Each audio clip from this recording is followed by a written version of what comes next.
The rain poured relentlessly that night, drumming against the windows of the small diner on the outskirts of Chicago.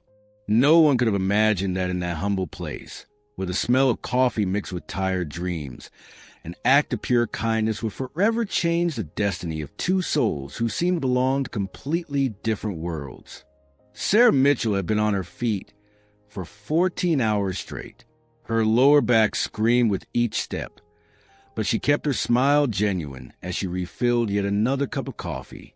At 28, she had the eyes of someone who'd seen too much too soon. Her father's death when she was 16, her mother's diagnosis 2 years ago, and now the mounting medical bills that consumed every penny she earned. Her blonde hair was pulled back in a messy bun, wisps escaping to frame her tired but kind face. She wore her uniform like armor, each coffee stain a badge of honor in her daily battle to keep her family afloat. The bell above the door chimed, unusual for a Tuesday night at 9 p.m. Sarah looked up from wiping down the counter to see a sight that didn't belong in Joe's diner, a pristine black Mercedes, its windshield wipers fighting against the torrential rain. The driver remained inside while a harried-looking woman in her 50s struggled with an umbrella and what appeared to be a small child. When they finally made it through the door, Sarah's heart clenched.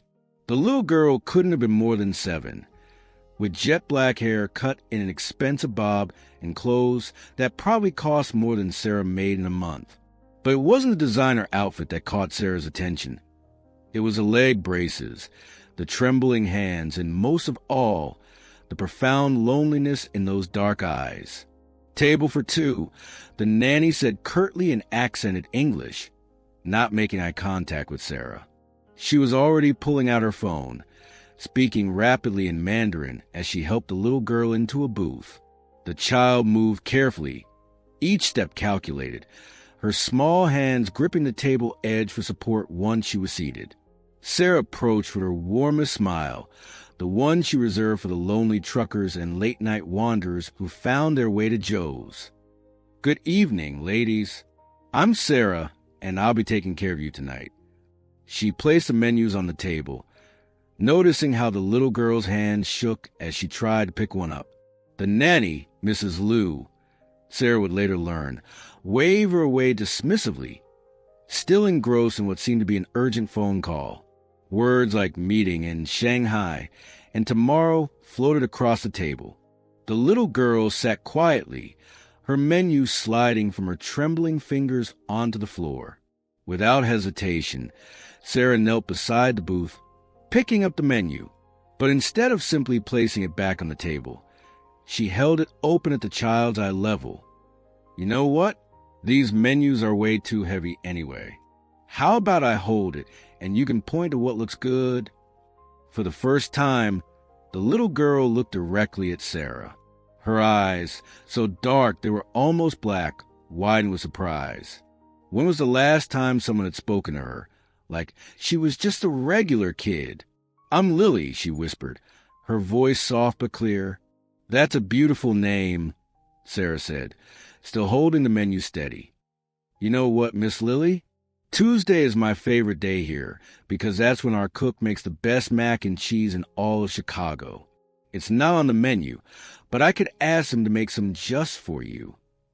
Lily's face transformed with her smile.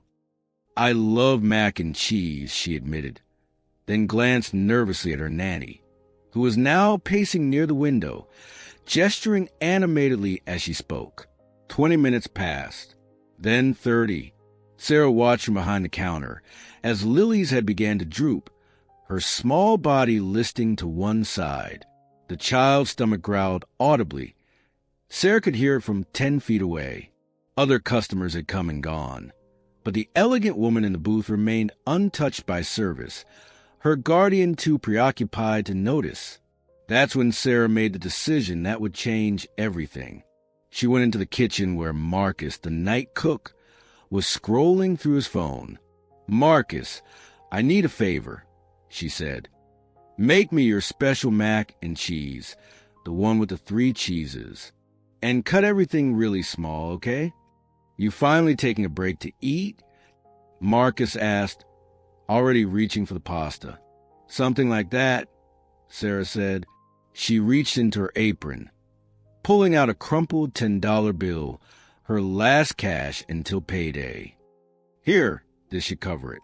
Girl, you know your money's no good here, Marcus protested, but Sarah was already heading back to the dining room. She returned with a steaming bowl, along with apple juice in a cup with a lid and a bendable straw. She'd even grabbed some crackers and cut up fruit from her own lunch in the break room. Setting everything on the table, she slid into the booth across from Lily. Dinner is served, my lady, Sarah said with a playful bow of her head. Lily looked at the food, then at her hands, which were shaking more pronounced now. Sarah saw the frustration flash across the child's face, the desire to be independent warring with the reality of her limitations. You know, Sarah said casually, picking up the specialized fork she grabbed from the kitchen, the one they kept for elderly customers with arthritis. I always think food tastes better when you share it with a friend. Mind if I join you? I haven't had my break yet. Without waiting for an answer, Sarah took a small bite of the mac and cheese, then helped guide Lily's hand to the fork. She didn't take over, didn't baby her, just provided the minimal support needed for the child to feed herself with dignity. Tell me about yourself, Miss Lily, Sarah said between bites. What's your favorite subject in school? Art, Lily said, managing to get a forkful to her mouth with Sarah's gentle assistance. But it's hard to hold the brushes sometimes. I bet you're incredibly creative, though, Sarah said. You know, some of the world's most famous artists had to find different ways to create. Have you ever heard of Chuck Close? He paints these amazing portraits, even though he can't move his arms much. Lily's eyes lit up. Really? Really? Maybe we could look him up on my phone later, if dash. What are you doing? Mrs. Lou's shriek made both of them jump. The nanny stood at the table, her face a mass of horror and indignation. How dare you touch Miss Chun? Do you have any idea who her father is? This is completely inappropriate. Sarah felt her cheeks burn, but before she could respond, Lily's small voice cut through the tension. She's my friend, Lily said firmly, her chin lifting with a stubbornness that seemed at odds with her fragile appearance. She's helping me eat because you were too busy. Mrs. Lou's face went through several shades of red.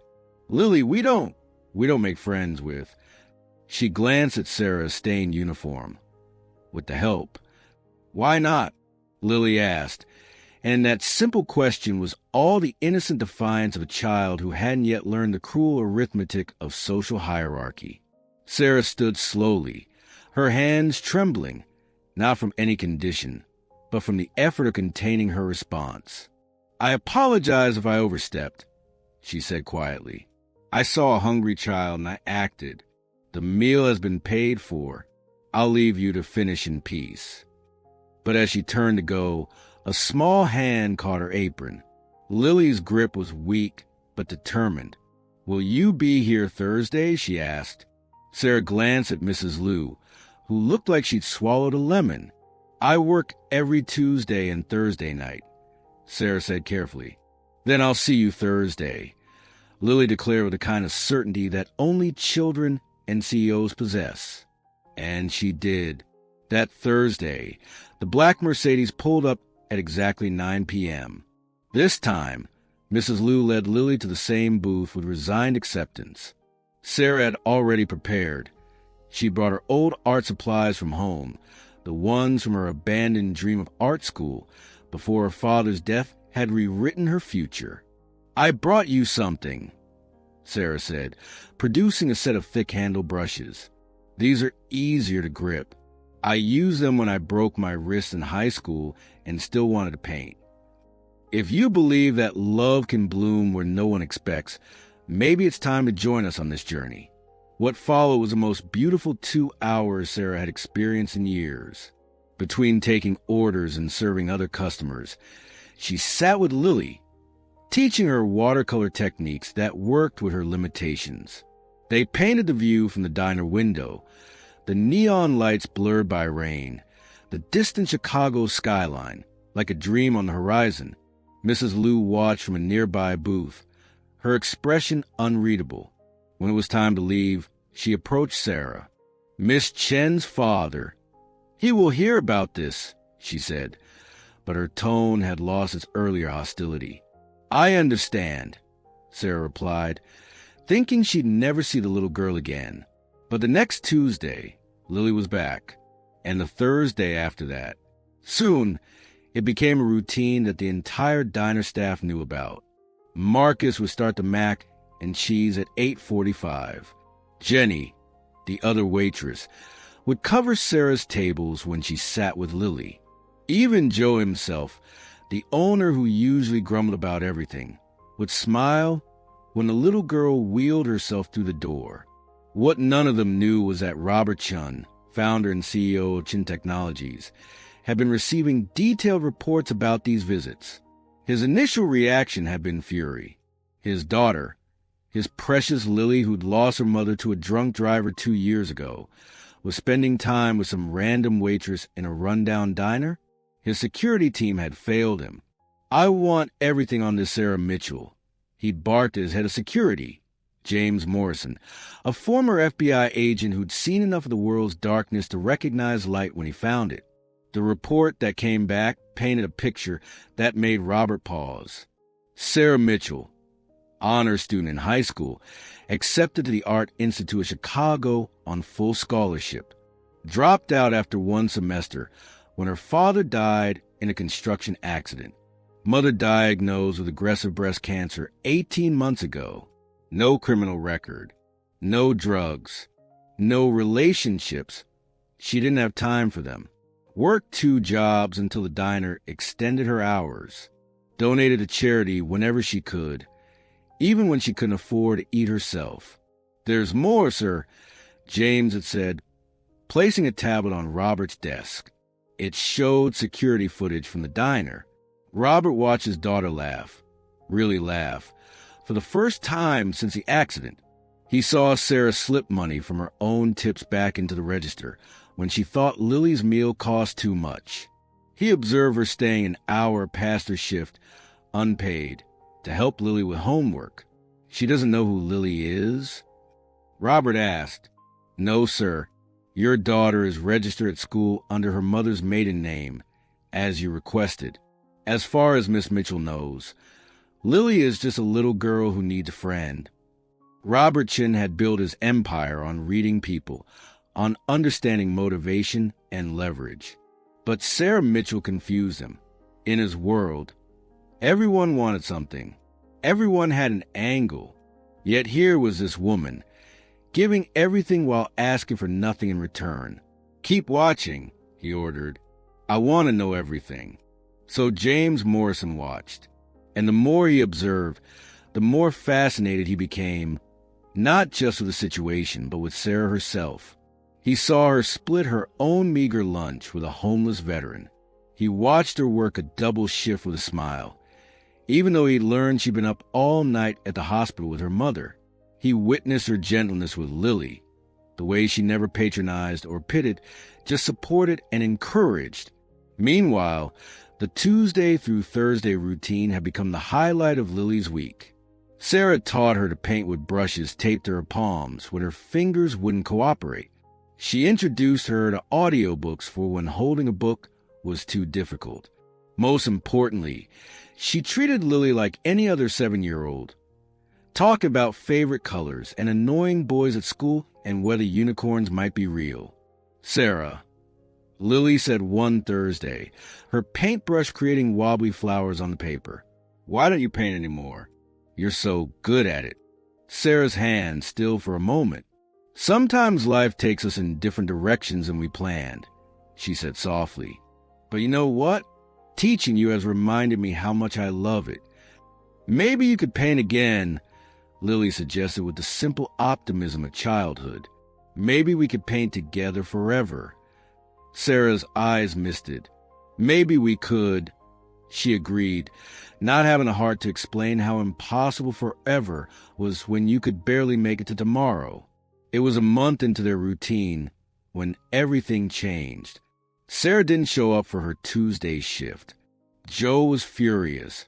She'd never miss a day without calling. Jenny was worried, but it was Lily who was devastated. Sitting in their booth with her art supplies untouched, her mac and cheese growing cold. "Where's Sarah?" she asked Mrs. Lou every few minutes. "I don't know, dear one," the nanny replied, her own concern growing. She'd come to respect the young waitress who brought such joy to her charge's life. When Sarah finally appeared at 10:30, she was a ghost of herself. Her eyes were red and swollen, her uniform hastily thrown on, her hands shaking worse than Lily's ever did. She tried to compose herself, grabbing an order pad, but Joe intercepted her. "What the hell, Mitchell? You can't just dash." "Please," Sarah's voice cracked. "I need this shift. They say if I don't have $50,000 by Thursday, they'll stop my mom's treatment. I can't. Joe, please. I need every hour I can get." She didn't see Lily wheel herself closer, didn't notice the little girl's eyes go wide with understanding. But Lily heard everything. The desperation in Sarah's voice, the impossible number that might as well have been 50 million, the way her friend's shoulders shook with suppressed sobs. Without a word, Lily rolled over to Sarah and wrapped her small arms around the waitress's waist.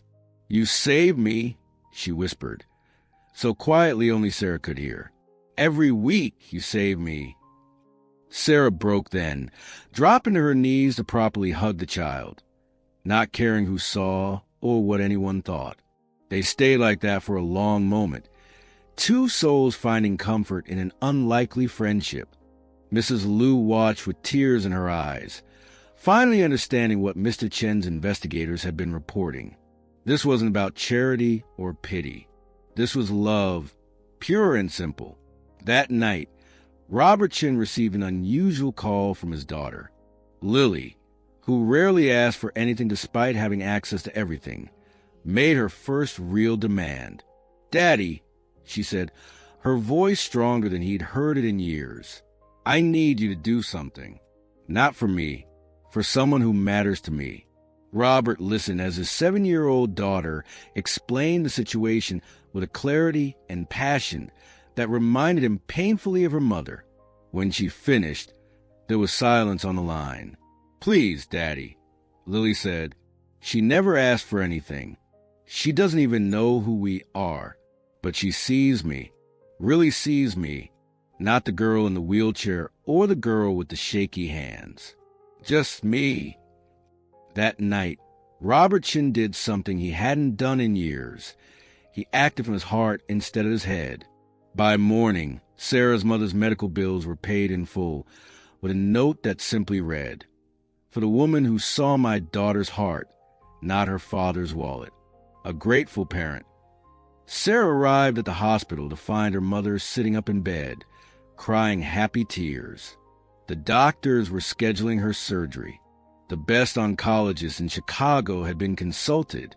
Everything was covered, past, present, and future care. "I don't understand," Sarah kept saying, staring at the paperwork. "This must be a mistake." "No mistake," the administrator assured her. Although the benefactor wishes to remain anonymous, they only said that kindness should be repaid with kindness. Sarah knew. Somehow she knew. The timing was too perfect, the message too specific. That Thursday, she arrived at the diner early, her eyes scanning the parking lot for familiar black Mercedes. When Lily rolled in, Sarah was ready. "I can't accept this," she said quietly, kneeling beside the booth. "It's too much. I didn't do anything special." "Yes, you did," Lily said firmly. "You were my friend. Do you know how many people look at me and see broken? Or how many only see my daddy's money? You just saw Lily. That's everything. But the money dash is just money," a deep voice interrupted. Sarah looked up to see a man in his early 40s, impeccably dressed despite his attempt at casual wear. She recognized him immediately, not because she'd ever met Robert Chun, but because she saw Lily in the shape of his eyes, the set of his jaw. "Mr. Chun," she breathed. "Robert," he corrected, sliding into the booth across from his daughter. "I owe you an apology, Miss Mitchell. I've been watching you for weeks, having you investigated, trying to understand your angle. It took me far too long to realize you didn't have one. We have more stories like this coming, so don't forget to hit the like button and turn on notifications." Sarah felt her cheeks burn. "I would never dash." "I know," Robert said gently. "That's what made you so hard to understand. In my world, everyone wants something. Everyone has a price. But you just saw a lonely little girl who needed a friend." "She gave me more than I gave her," Sarah said, looking at Lily with such affection that Robert's throat tightened. "She reminded me that beauty exists even when life is hard. She made my difficult days bearable." Robert studied the young woman before him. Even knowing she was in the presence of one of Chicago's most powerful men, she hadn't changed. Her focus remained on Lily, her concern genuine rather than calculated. "I have a proposition," Robert said. "I'd like to offer you a position. Lily needs someone like you in her life, someone who sees her as more than her limitations or her last name. The salary would be substantial." Sarah was already shaking her head. "I'm sorry, but no." Robert blinked. He couldn't remember the last time someone had said no to him so quickly. "May I ask why?" "Because then it becomes a job," Sarah explained, her hand finding Lily's. "What we have is friendship. I don't want Lily to ever wonder if I care about her, because I'm paid to. She deserves better than that." "Then what do you suggest?" Robert asked, genuinely curious. Sarah thought for a moment. "I keep my job here, but maybe I could spend evenings and weekends with Lily, not as an employee, but as family, and maybe—" She hesitated, then forged ahead. "Maybe you could help me go back to school? Not for free. I could work it off somehow. I want to be an art therapist. Working with Lily has shown me that's what I'm meant to do." Robert smiled then, the first genuine smile his security team had seen in years. "You continue to surprise me, Miss Mitchell." The arrangement they worked out was unconventional, but perfect. Sarah kept her job at the diner, but reduced her hours. She spent evenings with Lily, not as a caregiver, but as a big sister. Robert established a scholarship at the Art Institute in his late wife's name, with Sarah as the first recipient. The ripple effects were extraordinary. Sarah's mother, recovering under the care of the best doctors, became like a grandmother to Lily.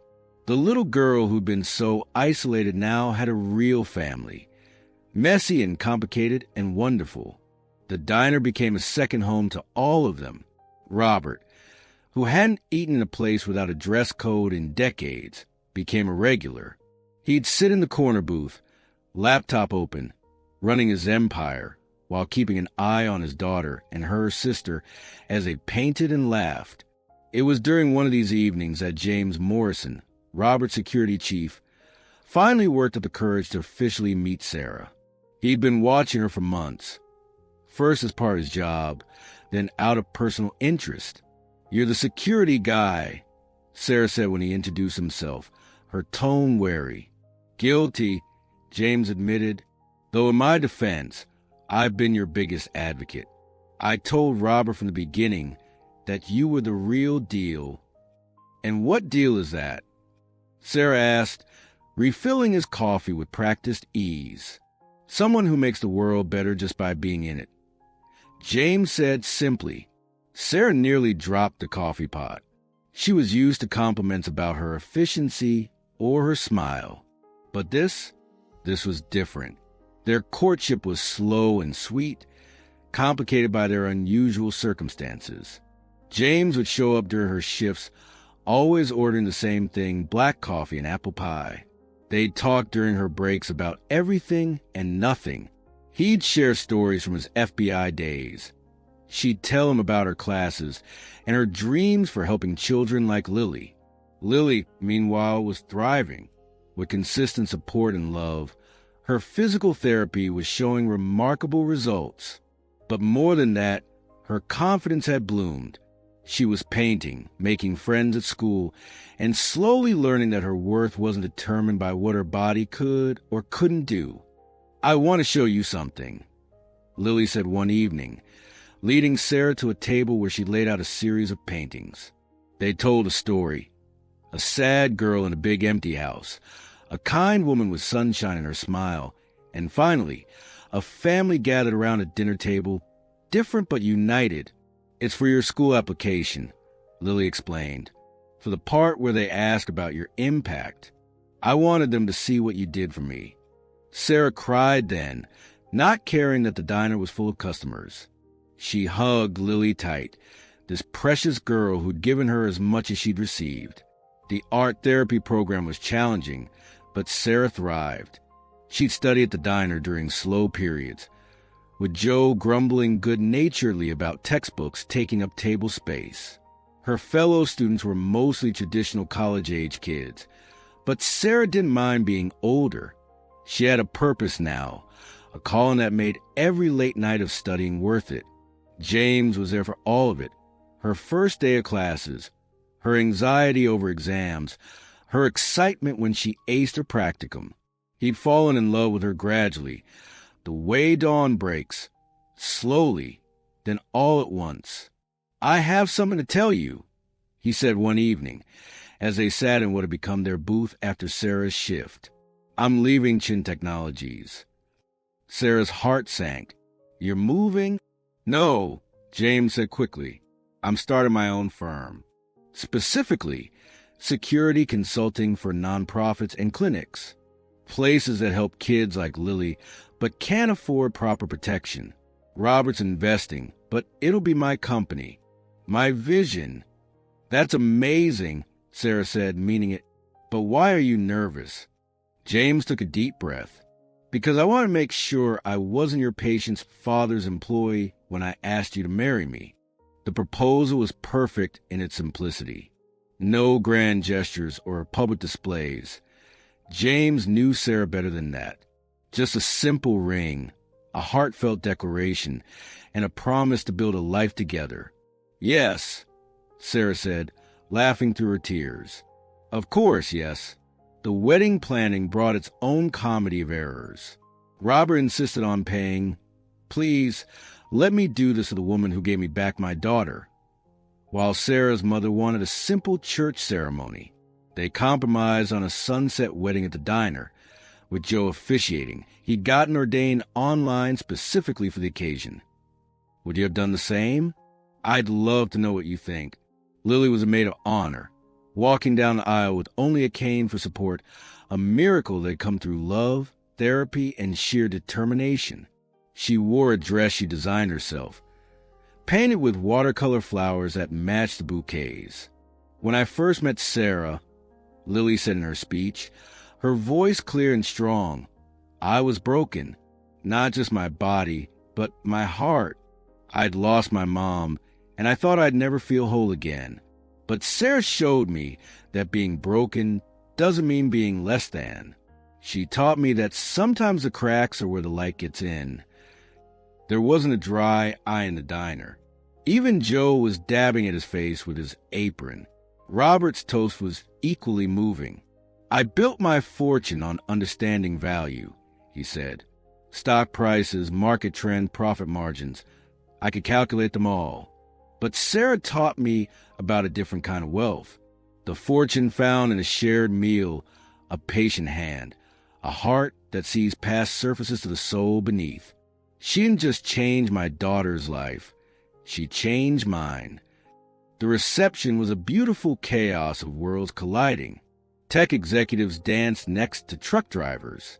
Sarah's art school friends painted portraits of guests, while Marcus supervised a mac and cheese bar. The mayor stopped by, having heard about the diner that had become a symbol of what Chicago could be at its best. But the most beautiful moment came when Sarah and Lily took the floor for a special dance. They practiced for weeks, Sarah supporting Lily just enough to let her shine. They moved to true colors. And as Cyndi Lauper's voice filled the diner, everyone could see the journey these two had taken together. 5 years later, the Sarah Mitchell Center for Pediatric Art Therapy opened its doors. The building was Robert's gift, but the vision was all Sarah's. It was a place where children with all kinds of challenges could find healing through art, where insurance status didn't determine access to care, where every child was seen as an artist waiting to bloom. Sarah stood in the main therapy room, watching Lily, now 13 and preparing for her own art school applications, help a young boy with cerebral palsy hold a paintbrush. The circle was complete, but really, it was just beginning. "You did it," James said, wrapping his arms around his wife from behind. Their own daughter, 2-year-old Grace, was napping in the office, worn out from the grand opening festivities. "We did it," Sarah corrected, leaning back into his warmth. "All of us." Through the window, she could see the diner across the street. Joe had updated the sign. It now read, "Lily's Place in honor of the little girl who'd changed all their lives." The Tuesday through Thursday tradition continued, though now it included a much larger family. Sometimes, when the light hit just right, Sarah could see her younger self through that window, tired and struggling, having no idea that a simple act of kindness would reshape her entire world. "Mommy," Lily called out, because that's what she'd been calling Sarah for 2 years now, ever since the adoption papers went through. "Come see what Marcus painted." Sarah smiled and went to join her daughter, her first daughter of the heart, if not blood, because that's what this story had always been about. Not charity or pity or even kindness, really. It was about family, the kind you choose, the kind that chooses you, the kind that forms in the most unexpected places when you're brave enough to see people for who they really are. In the end, the waitress who fed a disabled child without knowing she was a millionaire's daughter had discovered something worth more than all the money in the world. She'd learned that love multiplies when divided, that the smallest gestures can have the largest impacts, and that sometimes, when you save someone else, you end up saving yourself. And in a small diner in Chicago, where the coffee is strong and the mac and cheese is legendary, that truth is served up daily, one act of kindness at a time. Because angels don't always come from heaven. Sometimes they wear stained uniforms and tired smiles, and they remind us that we're all just humans helping humans, one meal, one moment, one heart at a time. The diner still stands, a beacon of hope in a world that often forgets to look past the surface.